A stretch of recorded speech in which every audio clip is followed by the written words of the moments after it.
Well, 2 weeks ago, so last week we had our birthday, but 2 weeks ago, we left off at the end of Genesis 44 with a major cliffhanger, okay? Judah, one of the brothers, was begging Joseph not to put Benjamin, the youngest brother, into slavery because he stole his silver cup. Like it was like this special Yeti cup. And it seemed like this was not going to go well for Benjamin, and it was not going to go well for Joseph's brothers. And so I don't want to give it away, but today we're going to see Joseph and Jacob extend true forgiveness to the brothers. Forgiveness is at the very heart of the gospel. Forgiveness is at the very heart of the gospel. In Colossians 3:13, it says, bearing one another, and if one has a complaint against another, forgiving each other.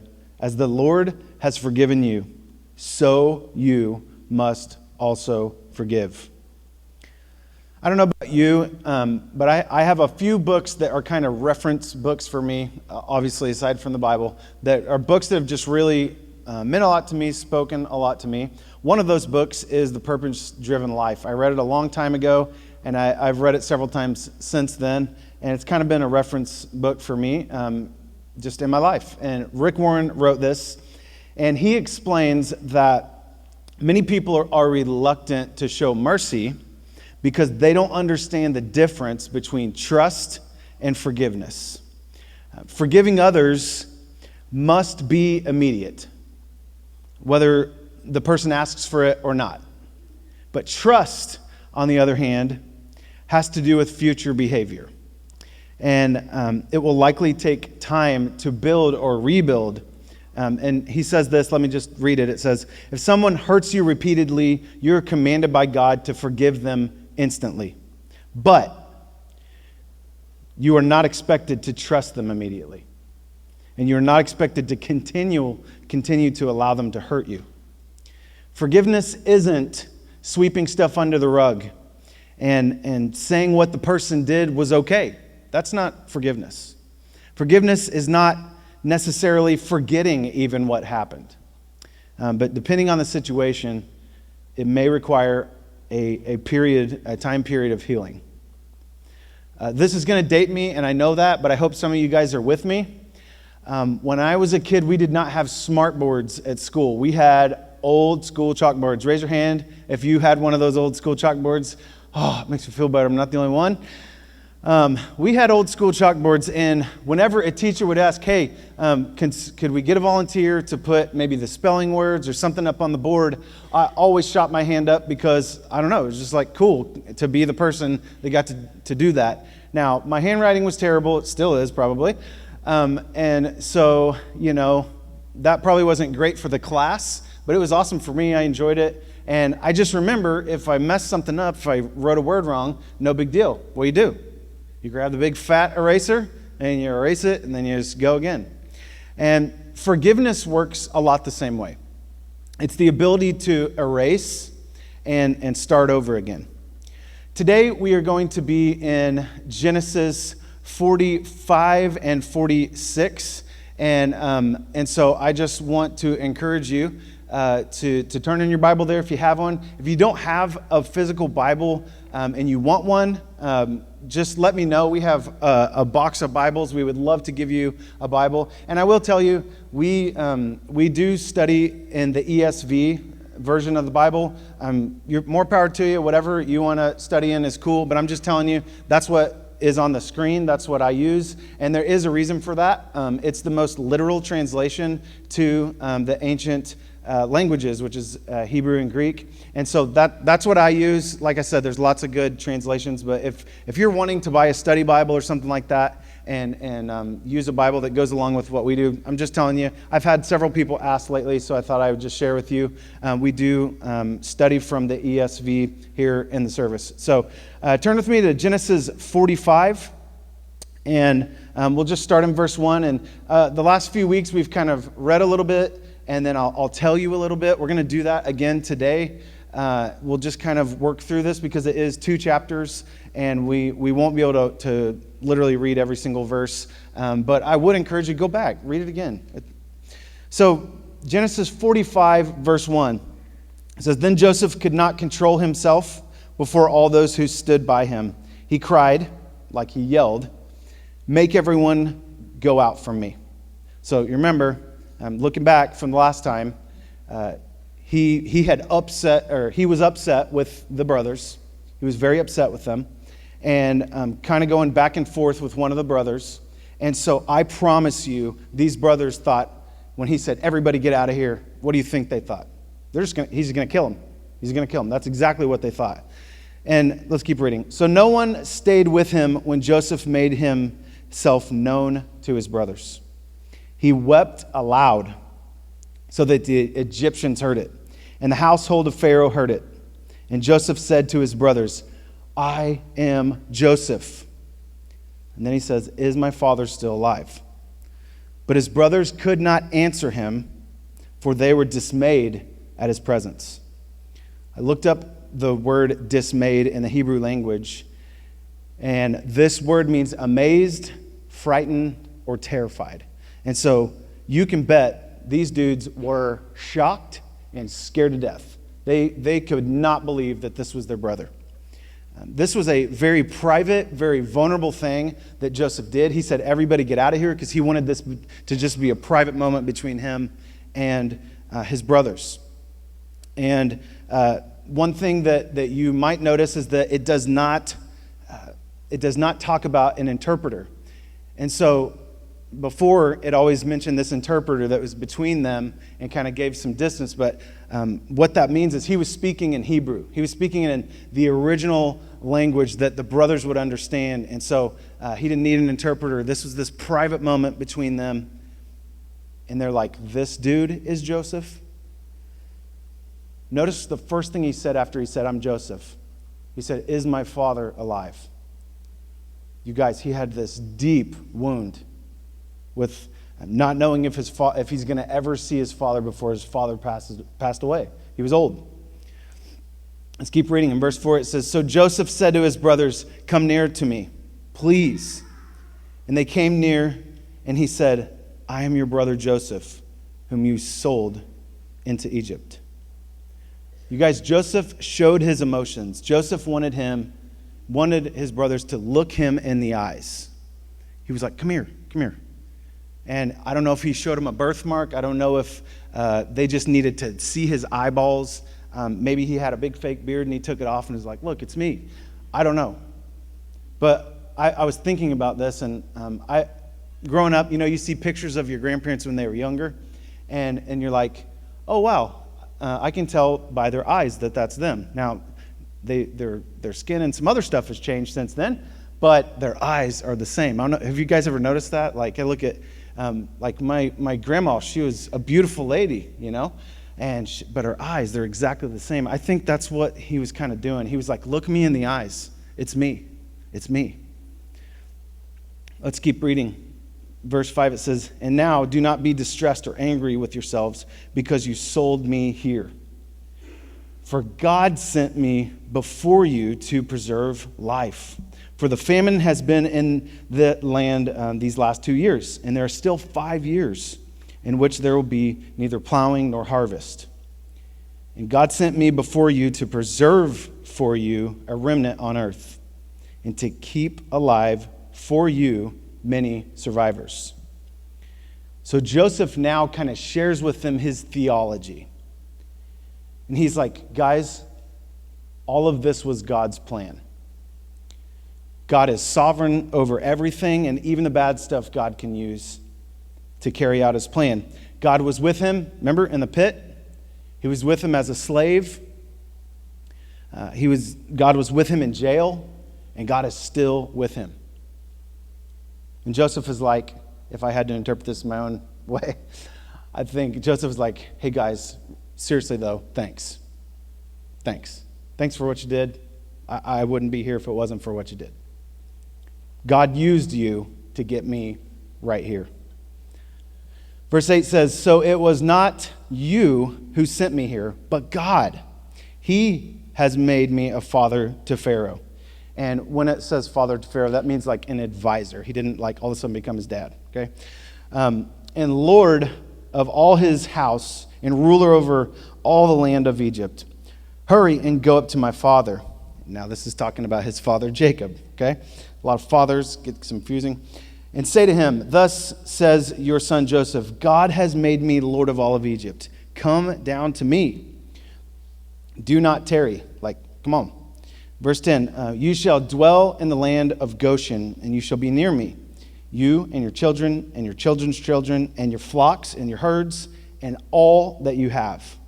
So what Joseph is saying, he's like, go get dad, get all the whole family and all the flocks and everything, and come here. I found this spot that's really good. It's called Goshen. It looks like that. And that is literally, I Googled Goshen because I've never been there. I didn't have a picture of it. And so it's a pretty cool looking place. Kind of reminds me of New Mexico, but anyways. The land of Goshen was a beautiful place. It was lush, okay? So it was a great place for people that had different flocks and different cattle or whatever they had. And so he was like, hey, go get dad and come here. This is a great place I found for you guys. Come and join me. Let's keep reading. Verse 11. There I will provide for you, and there are yet 5 years left, or 5 years of famine to come, so that you and your household and all that you have do not come to poverty. And now your eyes see, and the eyes of my brother Benjamin see, that it is my mouth that speaks to you. Like, you get that I'm really Joseph. You tell me, my father, of all my honor in Egypt, and all that you have seen. And he says it again. First he's like, don't tarry. Now he's like, hurry and bring my father down here. Then he fell upon his brother Benjamin's neck and he wept. This is the youngest. And Benjamin wept on his neck. And he kissed all his brothers and he wept on them. After that, his brothers talked with him. This whole neck weeping thing is kind of new to me. So I'm trying to understand that. Don't really have a word for that in our culture, neck weeping. But what we see here is true forgiveness. True forgiveness is when you put other people at ease. He was trying to put his brothers at ease. When it's not true forgiveness, and you may be able to relate to this, when it's not true forgiveness, you want the other people really honestly to squirm. You want them to feel a little guilty for what they did. You want them to be shameful for what they did, right? Joseph is saying, hey, guys, God sent me. God needed me here. God is using me to keep you and the family alive. And then he kissed his brother. I mean, he is just like this is just like a really intimate moment between him and his brothers. He embraced them. And I think he was really, really excited to get to know Benjamin. I think Benjamin is about 20 years old. He didn't know him at all. And so he just really held on to Benjamin. This was just this emotional moment. And then I want to share something with you that you might have missed, and I've missed before in reading this. Pretty little interesting thing here. It says, after that, his brothers talked with him. Real easy to miss. Real easy to just read right over that. That is a very important little phrase. You guys, they saw him as their brother for the first time. Do you remember whenever he was younger, he had the coat, they were jealous of him. They didn't talk to him at that point. They didn't see them as a brother. They hated his guts. They were jealous of him. They didn't want anything to do with him. They never really saw him as their brother. They never really just talked to him like a brother. So peace was made between them because of this forgiveness. And a relationship was actually just started in that moment. After he forgave them, they embraced. Then they just kind of caught up and hung out, right? They got a lot to catch up on. It's been a while. And honestly, they didn't probably know each other very well at all, even as brothers. So they were able to move forward. See, true forgiveness allows both parties to move forward. And something I really like about Joseph here is he didn't just sweep it under the rug. He said, do you guys remember whenever you sold me into slavery? He said it. He brought it out. He spoke the truth, but with grace too. Their relationship may need a little bit of boundaries moving forward, but they were both able to move forward. When it's not true forgiveness, when you're pretending to forgive and you're really wanting the other person to feel bad, trying to force somebody to be sorry, it's never going to work. It's never going to work. Joseph dealt with his brothers like God deals with us. I've shared this with you, I'm sure, before, but I want to share it with you again today. I think it just fits so well. Justice is getting what you deserve. Mercy is not getting what you deserve. And grace is getting what you don't deserve. So let me illustrate this for you a little bit. I think this will help. I always get mercy and grace confused, and so this maybe will help you to keep these things separate a little bit. So justice. Ready? Let's just say you were on your way somewhere and you're going 100 miles an hour, and an officer pulls you over, and he gives you a fat ticket because you deserve one, right? You're speeding. You broke the law, so you get a fat ticket. That's justice. Mercy. You go 100 miles an hour, officer pulls you over, and for some reason he gives you a warning. That's mercy. You didn't deserve it. You deserved a ticket. You really did. But he gave you a warning. But grace, going 100 miles an hour, you get pulled over, and the officer says, hey, why don't I take you out to lunch? Okay? We can talk about this little issue that you're having with speeding, and I would like to invest in you for a little bit, and we can. That's grace. I don't know if that helps you. It helps me to kind of understand the difference. I interchange those words, and honestly, they are kind of different.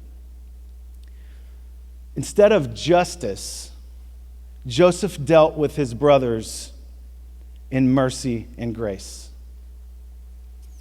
In verses 16 through 24, we find out that Pharaoh heard about this whole story. First of all, he heard Joseph weeping loudly, so he kind of heard about it from that. And then Joseph came and talked with him, and he told him the whole story. He told him what was going on about his brothers, and he wanted to support Joseph. I think that he appreciated Joseph and all that he did. It seemed like they were close. And so Pharaoh, he sent for a lot of supplies. He sent for all kinds of stuff for the brothers so that they could get home and get their dad and bring him to this beautiful place. And so they gave him wagons and chariots and carts. And so I just want you to know, anything with a wheel at this point would have been like crazy luxury, right? This is stuff from the palace. Not everybody has carts and all this stuff. This was crazy what they were going to lend to them. It's like the most high-tech thing ever. Oh, something with a wheel, okay? But Pharaoh, he also gave him clothes for the trip. He gave him food for the ride. He gave him all these provisions so that they could make this happen. And remember, guys, this is in the middle of a famine. This is in the middle of nobody has food. People are dying of starvation. And this is how they are treated. I want you to imagine that someone took you to the mall. They're like, no budget, get whatever you need. Take you to Costco, no budget, whatever you need. Load up your cart. And then we're going to take you in a limo with all this stuff where you need to go. That's what it would have been like. Just complete royal treatment. Total royal treatment. And so, yeah. Then you would notice this because we've talked about this before, but Benjamin, for some reason, gets 30 pieces of silver and 5 changes of clothes. And so it's just kind of continued where he's getting the special treatment a little bit. But then at the very end of verse 24, it says, Joseph says, don't quarrel on the way. I don't know what that means necessarily. I think, he's feeling like the big brother now all of a sudden or something. Or he knows that they'll listen to him. He wants there to be unity within the family. And so he's like, hey, don't fight. Or maybe he's like, dude, I've stuck my neck out for you to get all these wagons. So you guys chill and, don't make me look stupid. I don't know. But he says, don't quarrel along the way. Verse 25 says this. So they went up to Egypt, and they came to the land of Canaan to their father Jacob, and they told him, Joseph is still alive. You guys, Jacob did not know that his son was alive. He thought his son was dead.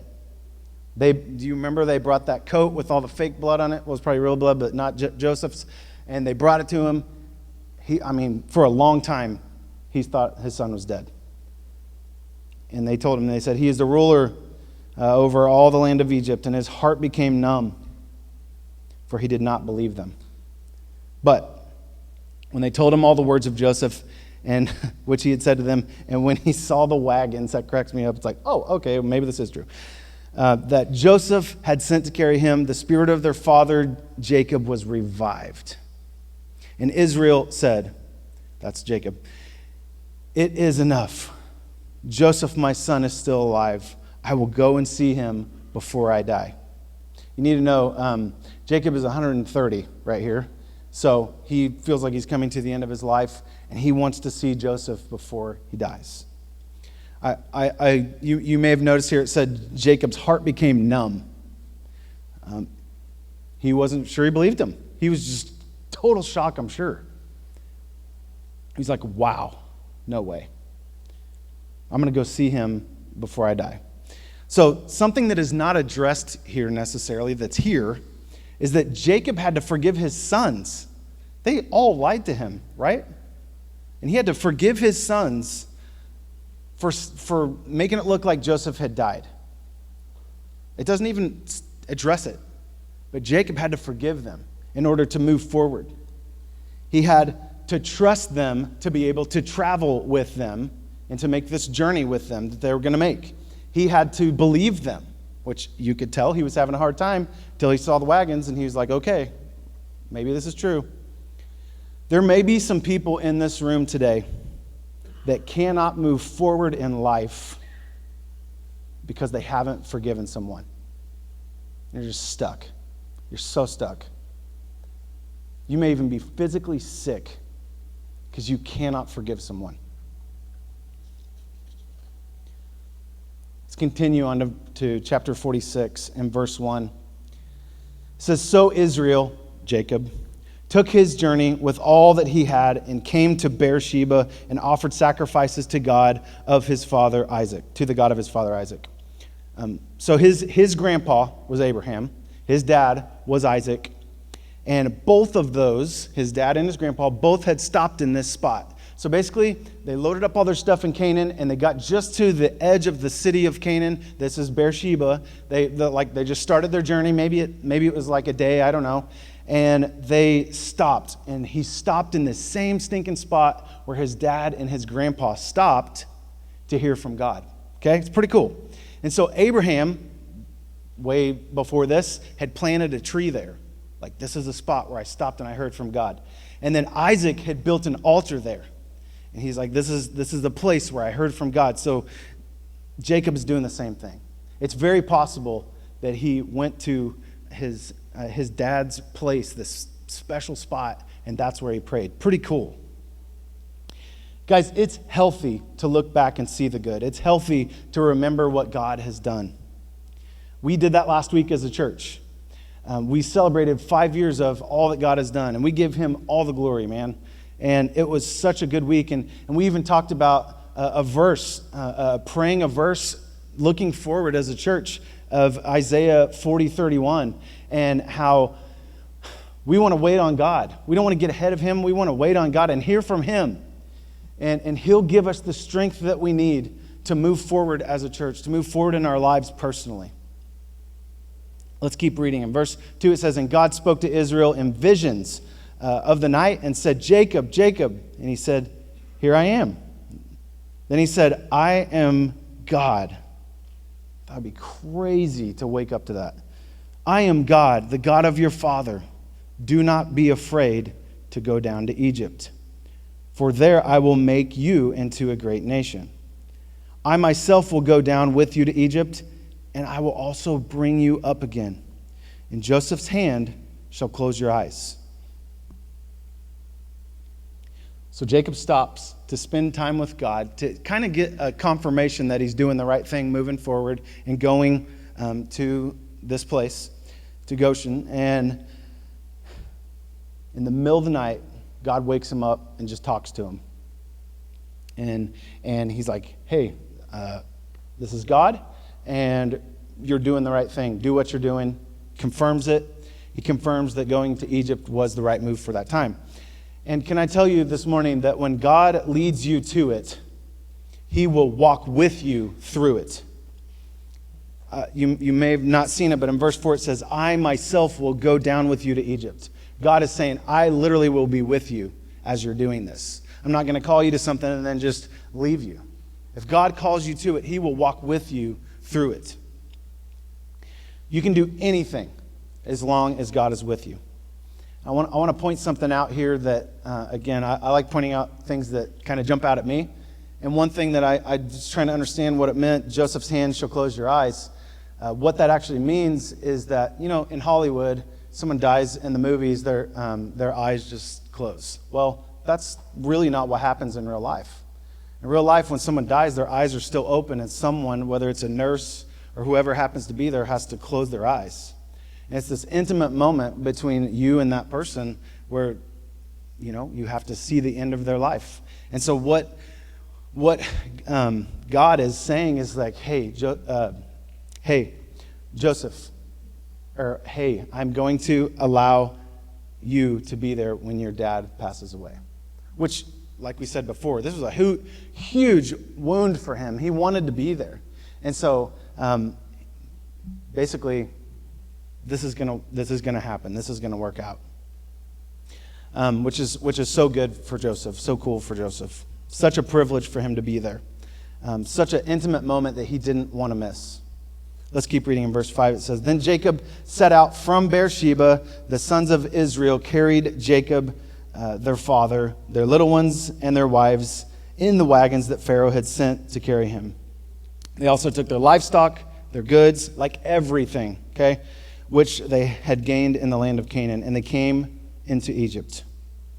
Jacob and all his offspring with him, his sons and his sons' sons with him, his daughters and his sons' daughters, all his offspring he brought with him into Egypt. So Joseph would end up saving his entire family.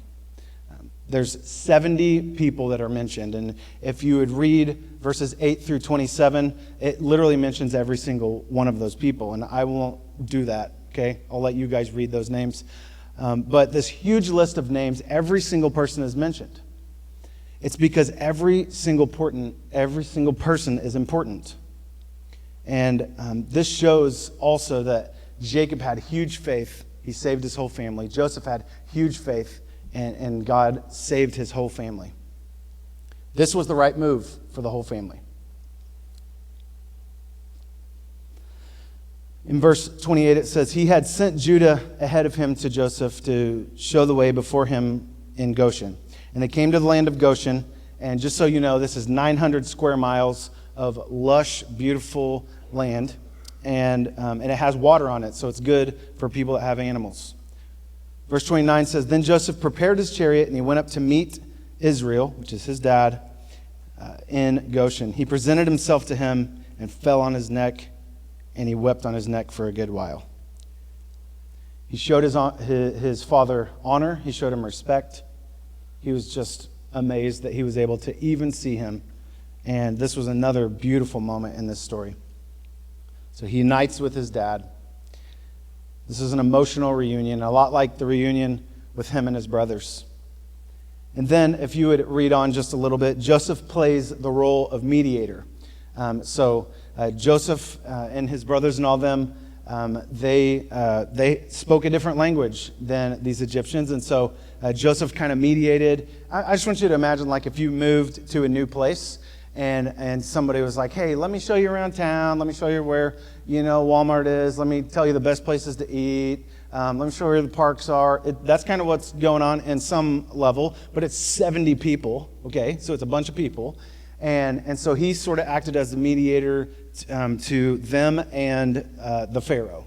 And so they brought them to this beautiful, wonderful place. And something that you need to know is that Egypt was totally agricultural, okay? It was more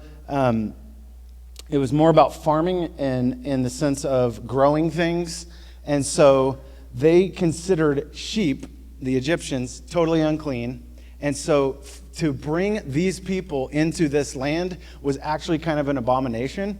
And so Pharaoh allowed it, and he said, hey, why don't you guys kind of go over here in this beautiful little place where you can raise some animals?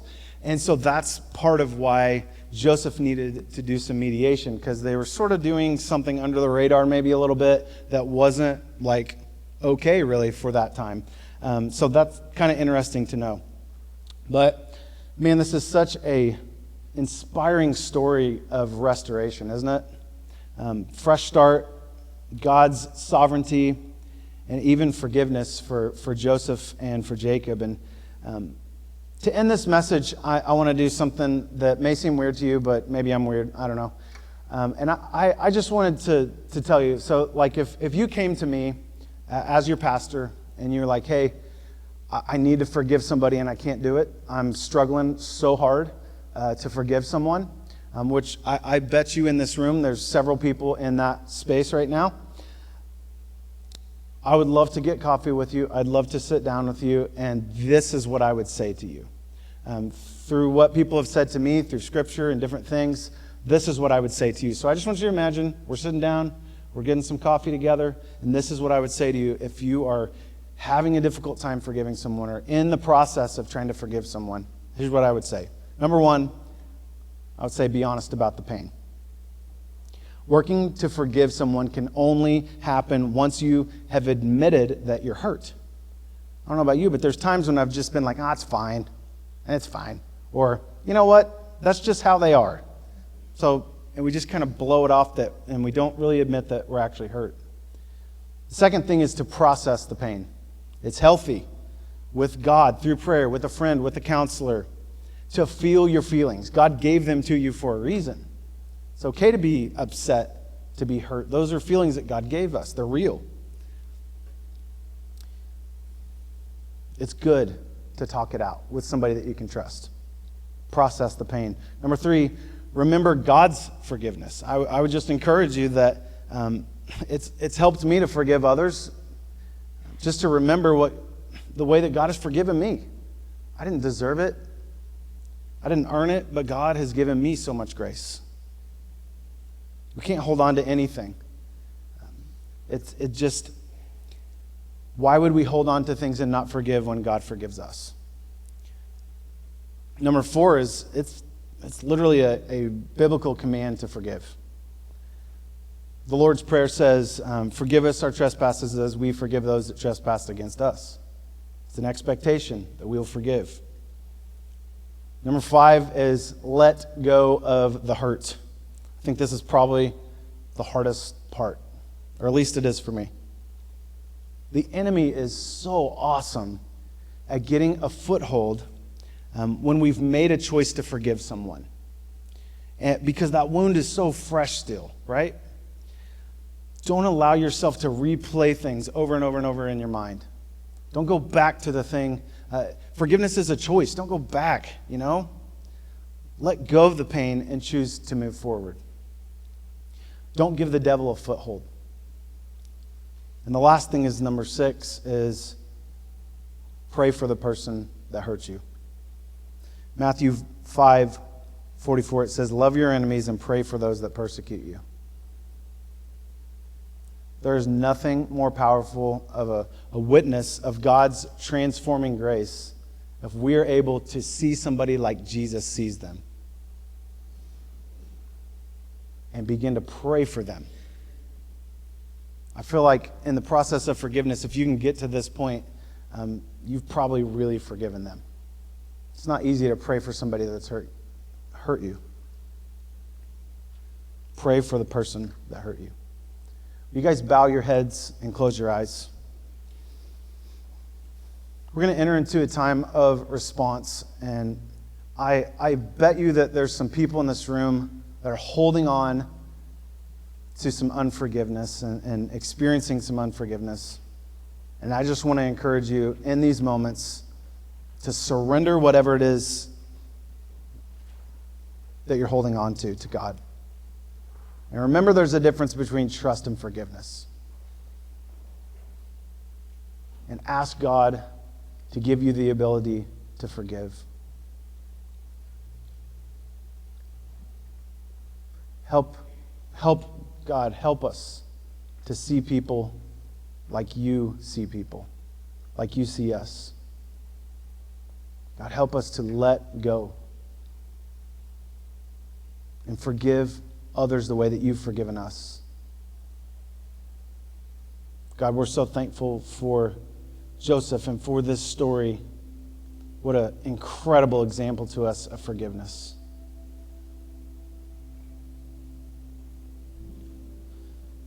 God, thank you for your grace. Thank you for your mercy towards us. Give us the strength to extend that to other people. God, we just want to worship you. We want to talk to you. We want to surrender things that we're holding on to you in these next few moments. And we're so thankful that we can trust you with whatever's on our heart, whatever's on our mind. You're good. You can handle it. God, move in our hearts, move in this church. In Jesus' name we pray. Amen.